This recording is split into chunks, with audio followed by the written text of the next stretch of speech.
Assalamualaikum warahmatullahi wabarakatuh. Kembali lagi bersama Al-Faqih di pelajaran sejarah kebudayaan Islam untuk kelas 7. Kali ini kita akan ngebahas tentang Fathu Mekah atau penaklukan kota Mekah. Oke, langsung aja biar cepat, biar nggak terlalu lama.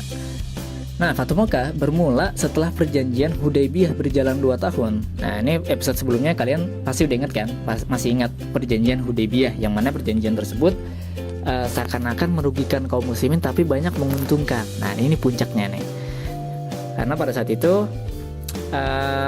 ketika berjalan 2 tahun, suku Bani Bakar dibantu oleh kafir Quraisy menyerang dan membantai Bani Khuza'ah yang telah menyatakan bergabung dengan umat Islam di Madinah. Akhirnya perwakilan Bani Khuza'ah mengadukan peristiwa tersebut kepada Nabi Muhammad SAW. Peristiwa tersebut telah melanggar perjanjian Hudaybiyah yang telah disepakati antara Nabi Muhammad dan kafir Quraisy. Karena salah satu isi perjanjian Hudaybiyah itu adalah gencatan senjata 10 tahun perjanjian damai, dan siapapun boleh melakukan perjanjian dengan Nabi Muhammad maupun kafir Quraisy. Nah, di sini Bani Bakar ini Bani Bakar dan kafir Quraisy ini membantai, menyerang Bani Khuza'ah, yang mana Bani Khuza'ah ini telah bergabung kepada umat Islam di Madinah. Jadi kafir Quraisy itu melanggar perjanjian Hudaybiyah. Ini mulanya terjadi Fathu Mekah atau penaklukan kota Mekah. Sikap terhadap tindakan kafir Quraisy, Nabi Muhammad SAW mengirim utusan kepada pembesar kafir Quraisy dengan misi perdamaian, dengan usulan bahwa kaum Quraisy harus mengganti rugi terhadap para korban suku Khuza'ah, atau kalau nggak mau, menghentikan persekutuan dengan Bani Bakar, atau menyatakan pembatalan perjanjian Hudaybiyah. Nah, ini Rasulullah ngirim utusan nih ke kafir Quraisy. Nah, jadi maunya kalian tuh mau apa nih? Mau 1, 2, atau 3? Ternyata kaum Quraisy memilih usulan ketiga, yaitu menyatakan pembatalan perjanjian Hudaybiyah. Akibat pilihan tersebut, Nabi Muhammad SAW menyiapkan pasukan terbesar sepanjang sejarah Islam.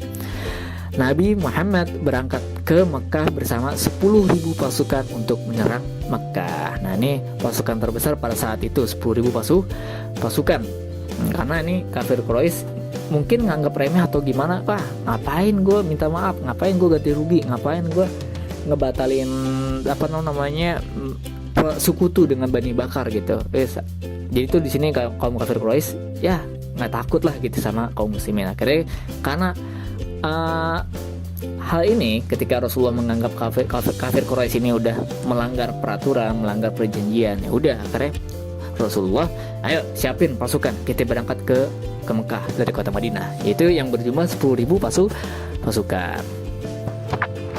Oke, lanjutannya ada beberapa poin yang tercatat. Yang pertama, pada awalnya Nabi Muhammad SAW merahasiakan persiapan pasukannya, tapi berita tersebut tersebar sampai Mekah oleh Hatib bin Abi Balta'ah. Nah, ini Hatib bin Abi Balta'ah ini pengen ngasih tahu keluarganya yang ada di kota Mekah, kaum muslimin pengen nyerang Mekah nih gitu. Jadi pengen nyelamatin keluarganya. Nah, tapi karena hal tersebut, jadi kaum kafir Quraisy yang tadinya nggak tahu persoalan kaum muslimin dengan 10 pasukan pengen datang ke kota Mekah, akhirnya jadi tahu. Poin kedua, selama perjalanan pasukan umat Islam selalu mengumandangkan takbir dan tahmid yang membuat gentar seluruh masyarakat Mekah. Ya, ini buat semangat kaum muslimin.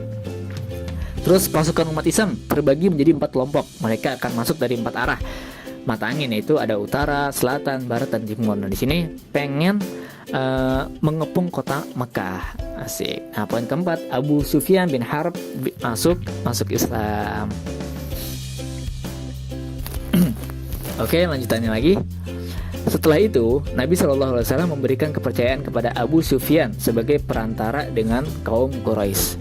Dalam hal ini, Nabi Muhammad memberikan keamanan bagi Abu Sufyan dan keluarganya dengan menyarankan bahwa orang yang masuk ke rumah Abu Sufyan akan selamat, orang yang masuk masjid akan selamat, dan orang yang menutup pintu rumahnya rapat-rapat akan selamat. Dan di sini karena Rasulullah pengen masukin kota Mekah nih, menunjukkan kekuatannya. Karena kaum kafir Quraisy tuh udah melanggar perjanjian yang disebut perjanjian Hudaybiyah.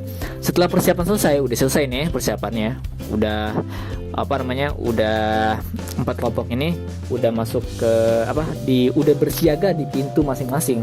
Nah, Nabi Muhammad dan pasukannya yang terbagi menjadi 4 kelompok masuk kota Mekah dari 4 penjuru, sehingga kota Mekah terkepung oleh umat Islam.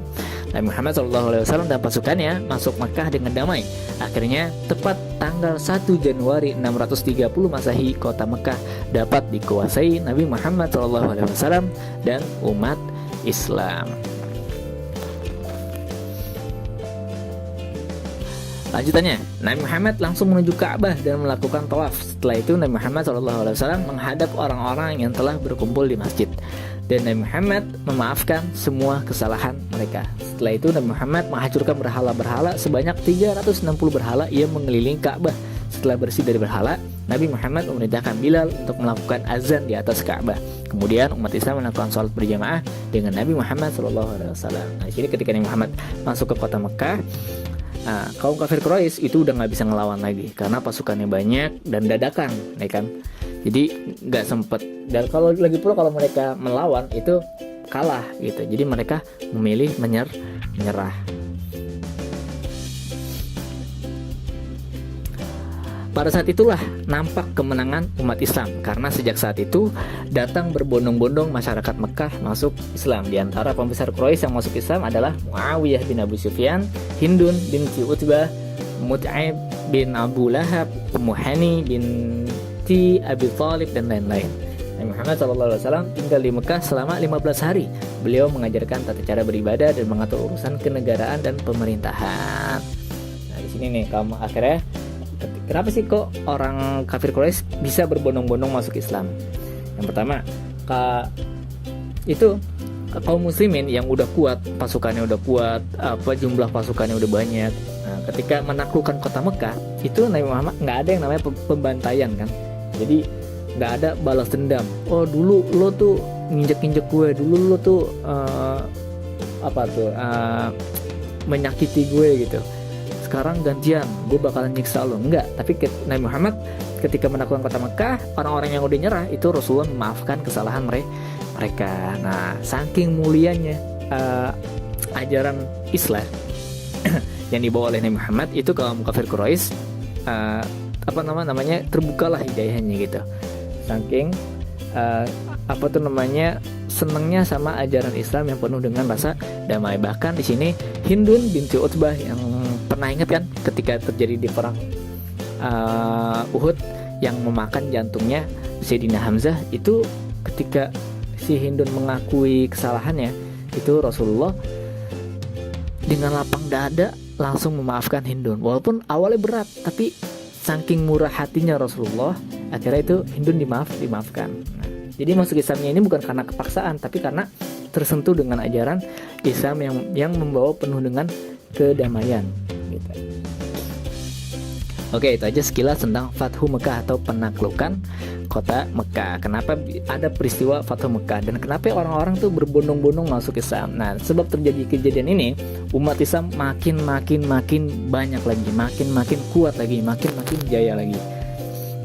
Oke, itu aja. Kurang lebihnya maaf. Wassalamualaikum warahmatullahi wabarakatuh.